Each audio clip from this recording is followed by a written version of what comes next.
Good afternoon. First of all, I would like to thank Varelas Company for this lecture's sponsoring. As we know, IgG4-related disease is an inflammatory process related to immunomodulation. The most commonly affected organs are pancreas, bile duct, salivary glands, lacrimal glands, retroperitoneum, and lymphatic duct, representing different clinical phenotypes.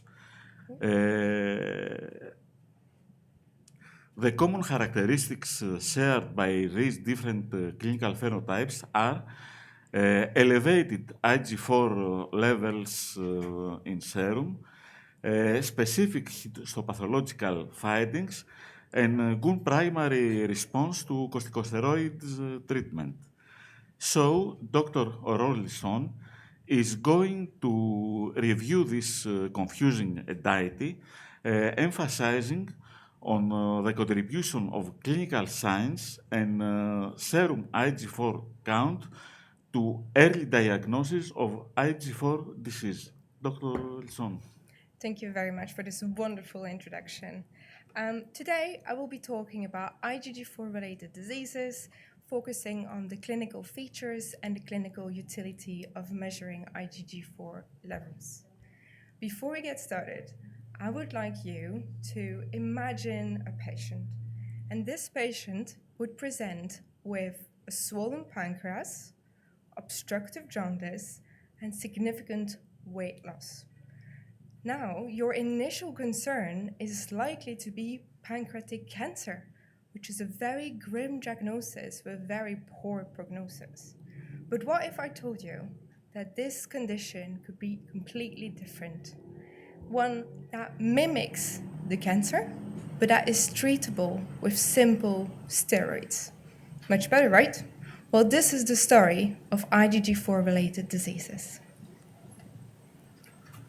Let's take a journey back to 1961, when Henry Sauls described for the first time a peculiar form of chronic pancreatitis.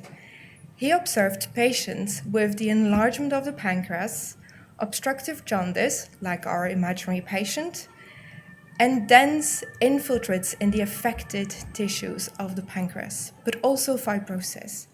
And these early observations are what we now know to be autoimmune pancreatitis, and it is the most frequent form of IgG4-related disease. So following this initial description, many more publications came out in the literature with case studies and the unique characteristics of IgG4-related diseases, and more specifically AIP. And this was until two groundbreaking discoveries.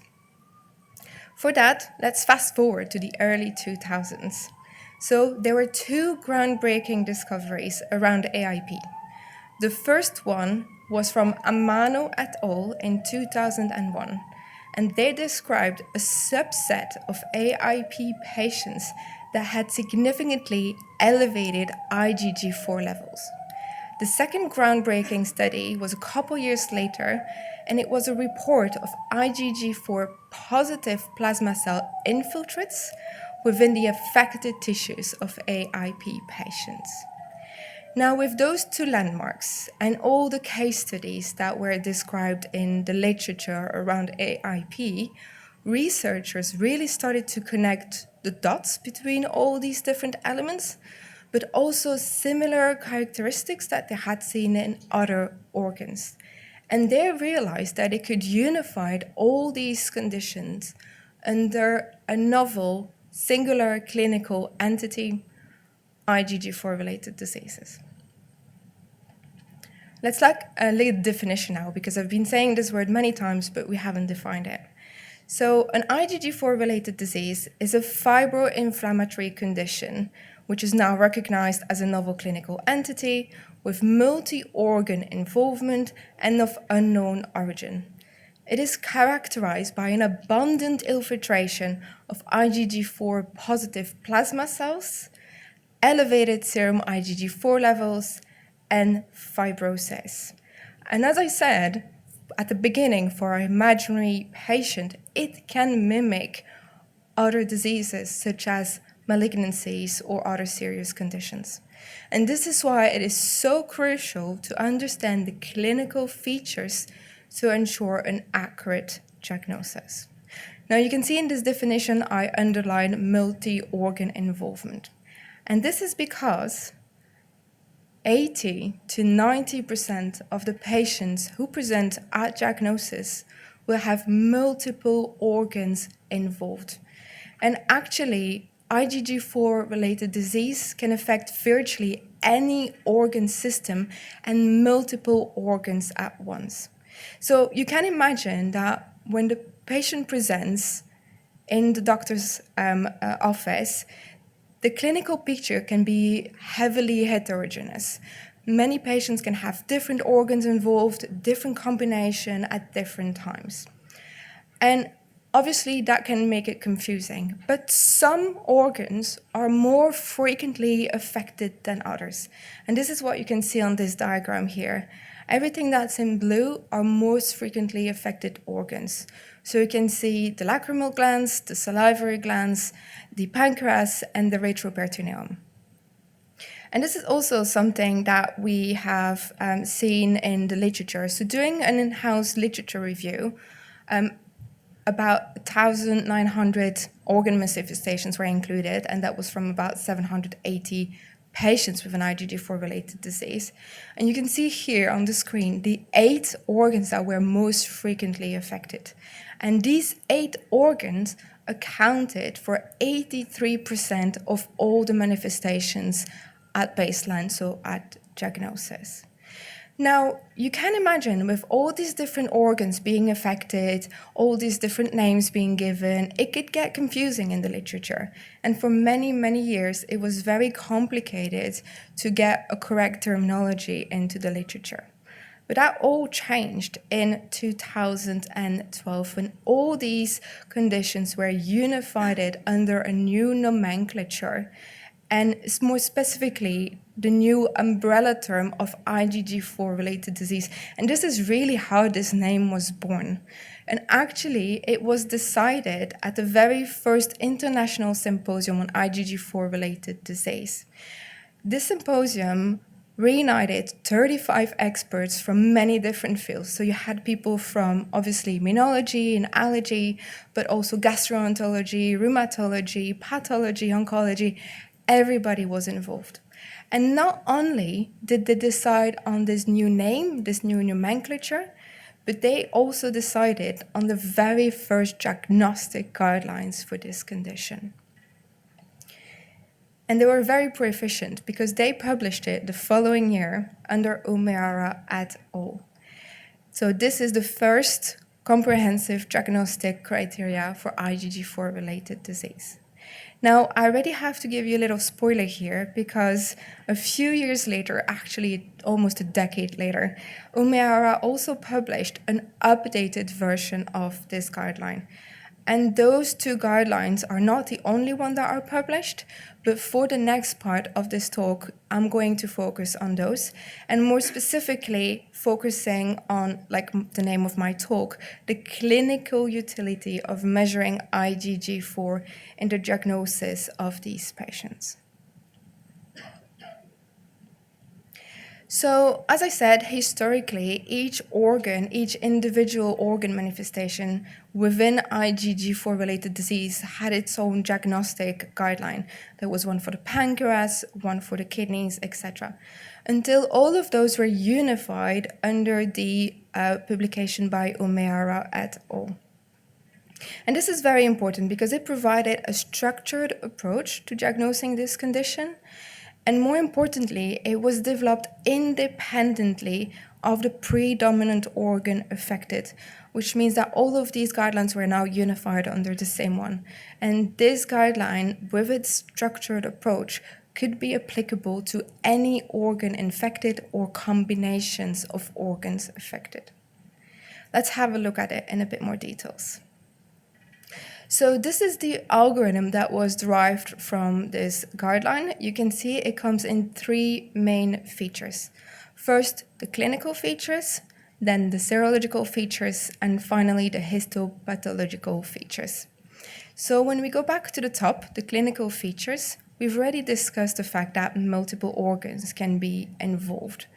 But in terms of symptoms, you are looking at a swollen organ or the enlargement of the organ or even masses within the organs. There are also all the related pains like general abdominal pain or obstructive jaundice. If the kidneys are affected, then you can have renal dysfunction. And then if the salivary glands are affected, you can have a dry mouth as one of the main symptoms, or the lacrimal glands, dry eyes. So if your patient has those symptoms, then the guidelines suggest you do some serological testing. And here it's very simple. Serum IgG4 levels above 1.35 grams per liter. If your patient has these elevated levels of IgG4, they're already likely to have an IgG4 related disease, but you'll need to do some histopathological examination to confirm this. If your patient doesn't have those high levels, that means that they don't have the serological criteria, you still need to do the histopathological examination, because we know that part of the patients with IgG4 related disease can have a probable diagnosis without having these elevated levels. But I will come back to that and I will explain it a little bit later. Let's look at the histopathological examination. Unfortunately, for this part, you need a biopsy sample of every single organ affected. And in terms of criteria or features, you are looking for dense lymphoplasmacytic infiltrates within those tissues, you are looking for fibrosis, and you are looking for IgG4 positive plasma cells. Now, if your patient has all these three criteria fulfilled, then they have a definite diagnosis of IgG4 related disease. If only 2 out of the 3 are fulfilled, it's a possible or probable diagnosis. And if none of them are, it's unlikely it's an IgG4 related disease, and you'll have to look at different conditions. As I already said, a revised guideline was published about 10 years later. And this is because the authors acknowledged that there were complications in the clinical practice. For example, getting a biopsy sample is difficult sometimes. There's also been a lot of discussion around the sensitivity and the specificity of the cutoff threshold value for IgG4 levels in serum. And finally, there can be issues with impaired immunostaining of the IgG4 when it comes to the histopathological examination. So for all these reasons, the authors have established an updated version of these guidelines. And this is what it looks like. So you can see it's quite similar to the previous one. It still comes as a structured approach. It still comes as 3 tiers as well, and the 3 tiers are still the same. So you have the clinical features, the serological testing, and the histopathological examination. For the last tier, you can see that there's been a heavy refinement of the criteria to be taken in account. And I would say the most important one here is that there is now quantitative values for the ratio of IgG4 positive plasma cells overall. I'm going to focus more specifically on the serological testing because, as I said in the beginning of my talk, we're going to focus on the clinical utility of measuring IgG4 levels. And you can see here that despite all the discussions and all the debates in the literature around the sensitivity and the specificity of this threshold value, it remains 1.35 grams per liter. So the guidelines have kept the same threshold value. This is also something that you can see in the scoring system here underneath, the second box in the middle. You can still have a probable diagnosis of IgG4-related disease without having this number 2, without having the elevated levels of IgG4. And I will come back to that once again, like I promised. But first, I would like to go to the origin of this threshold, because obviously it has been the same across the two guidelines, so it's interesting to understand where it comes from. So to address the origin, we need to go back again to the early 2000s, and more specifically to the study by Amano et al. This was one of the two groundbreaking discoveries that I mentioned a bit earlier in my talk, because they described a subset of AIP patients that had significantly elevated IgG4 levels. So let's look at this study in a bit more details. So the study actually included two groups, two cohorts. One was a normal cohort and the other one was a group of AIP patients. And they tested all 4 subclasses of IgG in those two groups. And what you can see in this table here are the results. And you can see that for IgG4 specifically, the levels were significantly elevated in those AIP patients compared to the healthy controls. You can also see that this is only the case for IgG4. It doesn't apply to the other subclasses. And this is a little spoiler that I put underneath here as the last bullet point, but Amano et al. Already saw that IgG4 levels decrease after the therapy, and that was already a hint that this could be a way to monitor the disease as well. But this is a spoiler, I'll come back to that later. The other thing that Amano et al. Did in this same study from 2001 is that they compared patients with AIP, so autoimmune pancreatitis, with other diseases that also affect the pancreas and that they could be confused about. They mimic the condition. For example, you can see pancreatic cancer on this list and chronic pancreatitis. And you can really see the results here. It's striking. The levels of IgG4 are through the roof for AIP compared to these other conditions that also affect the pancreas. And therefore, Amano et al. Decided to see if they could establish a threshold value to be able to distinguish AIP from these other conditions. And doing a ROC curve analysis, they found that a value of 1.35 gram per liter obtained the highest accuracy rate. So the accuracy was 97%. You can see the rest of the values here. The sensitivity they had in this particular population was 95% and the specificity was 97%. In identifying those AIP patients among these other conditions that can mimic IgG4-related disease. But why is it so important to have this threshold value, and why are the guidelines emphasizing it so much?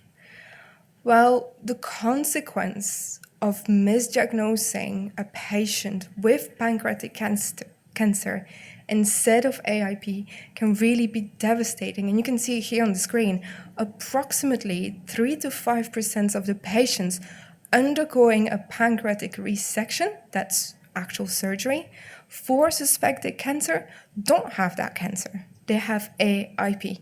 So what's happening here? And if we go back to our imaginary patient, if we misdiagnose our imaginary patient with the pancreatic cancer instead of the AIP, you are putting this patient through an unnecessary surgery with all the anxiety that's related to it, but then also all the complications and potential consequences or complication that can come with a surgery overall. So really, this misdiagnosis can be devastating for a patient. And there is a very simple way to avoid it, to make this distinguish. It's to measure the serum levels for IgG4. This is, yet again, another example to show you the importance of measuring IgG4 levels. Here you can see patients with AIP, patients with pancreatic cancer, and patients with pancreatitis. And you can see it can be malignant or benign, acute or chronic. It doesn't really make a difference. You can see that the levels of IgG4 in the patients with AIP are much more elevated compared to these other patients. So everything I've showed you so far is very much around AIP, and that makes sense because it's the organ that's most frequently affected, so it's the organ for which we have the most information. But it's also true for all these other organs that I've mentioned at the beginning. And this is what you can see here. So this study is from Jan et al. In 2022, so it's quite recent. And here, not only did they have AIP patients within their cohort, they also had other clinical phenotypes that were included here. And you can see that the results are basically the same. The serum IgG4 levels is significantly elevated in the patients with an IgG4-related disease compared to those control. And then on the left-hand side for you, you can see patients that do not have an IgG4-related disease. They have other conditions that mimic the IgG4-related disease. For example, you have SLE patients here, that's lupus, or you have certain forms of fibrosis that you can also see, and also pancreatic cancer. And you can see that for all these conditions, the levels of IgG4 in the serum are below the threshold value of 1.35 grams per liter. So once again, emphasizing again the importance of measuring IgG4 levels and to use this cutoff value to really differentiate IgG4-related diseases patients from other conditions. Now, this clinical threshold has also been confirmed globally, and this is also something to highlight. Despite all the discussions sometimes that you can see in the literature, the guidelines have chosen to keep this value in their revised version. And here is a list of 15 publications, and they basically all show the same. 3/4 of patients with IgG4-related disease have elevated serum IgG4 levels above the clinical threshold value of 1.35 grams per liter. So I hope with this, with the last few slides that I just presented, you can really understand the importance and the clinical utility of measuring IgG4 levels for the diagnosis of patients, so at baseline and in untreated patients. But I provided a little spoiler earlier, and if you remember, I said that Amano et al. In 2001 already saw that there was an other role for IgG4 levels, and that was in the monitoring. So this is what I'm going to talk about now. And for this, I would like to discuss this publication from 2015. It's the International Consensus Guidance on the Management and the Treatment of IgG4-related disease patients. Now, you can see here that it comes as a structured approach with 3 main points. The first point is corticosteroids as first line of therapy. So if we recall the very first slide that I presented, I asked you to imagine a patient. And I said that this patient could have a condition that mimics the cancer, but that is treatable with steroids. Well, this is it. Corticosteroids as the first line of therapy. The second point that this guideline emphasizes is immunosuppressive agents for the monitoring or the long-term therapy. And here you can have the conventional immunosuppressive that will help reduce the reliance on the steroids, but you can also use B-cell depleting therapy, for example, anti-CD20, and that will really stop, the production or reduce the production of the B cells, and therefore you won't have as much antibody and IgG4, and it will really help with that. There's also some promising studies around anti-CD19 therapy, but all of those are just promising; they're not in the pipelines yet. The third point that this guidelines on the management highlights, it's last but it's not least, is the regular monitoring of serum IgG4 levels for the disease activity assessment and for guiding treatment decisions. So this is already something that Amano et al. Saw over 25 years ago. They saw that there was a decrease in the levels of IgG4 following therapy. And that was consistent with a clinical improvement.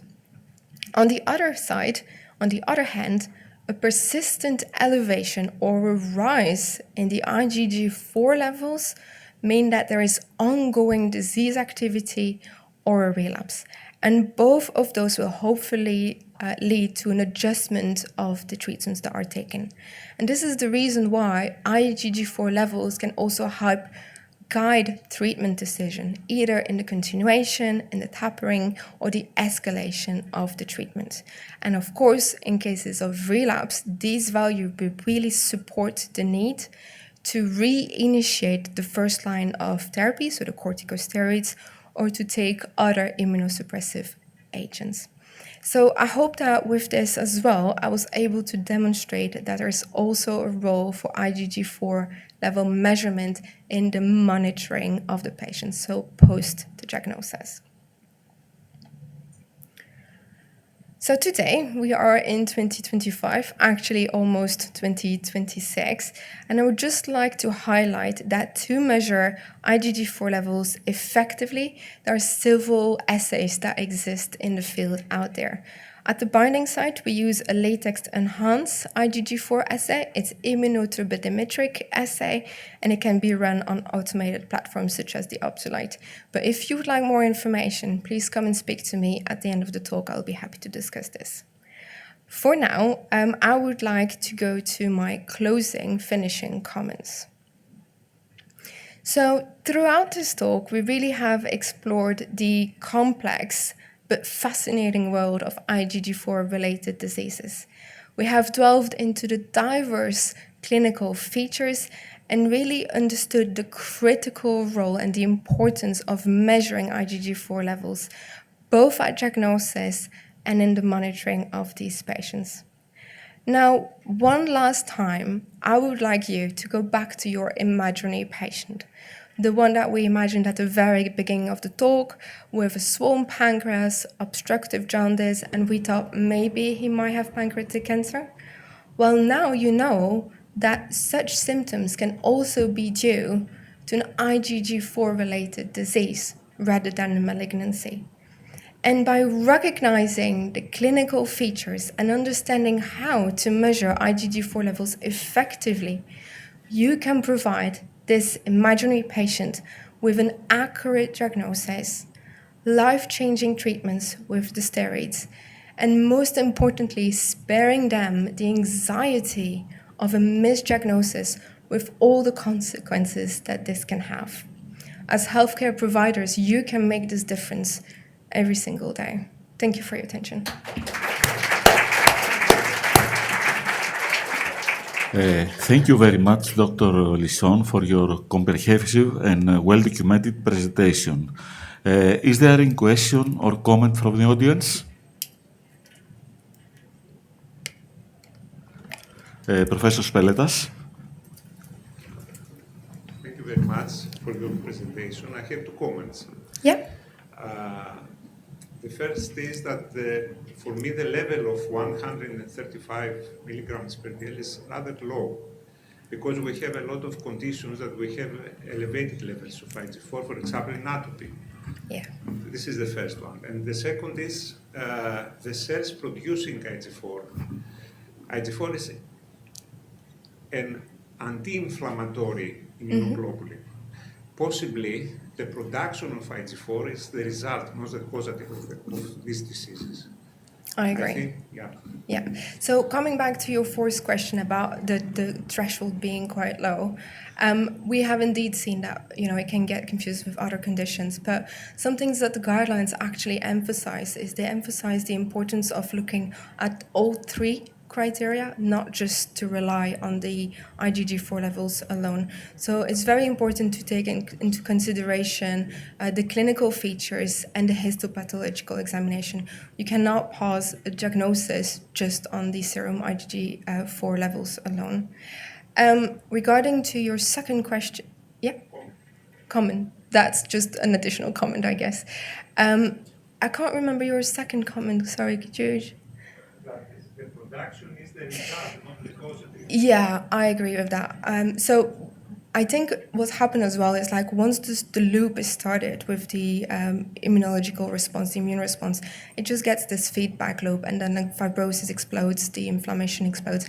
So you could very well be right. But right now, we don't actually know the origin of this condition, so much more research needs to be done. The reason is that we have also patients with these diseases without elevated levels.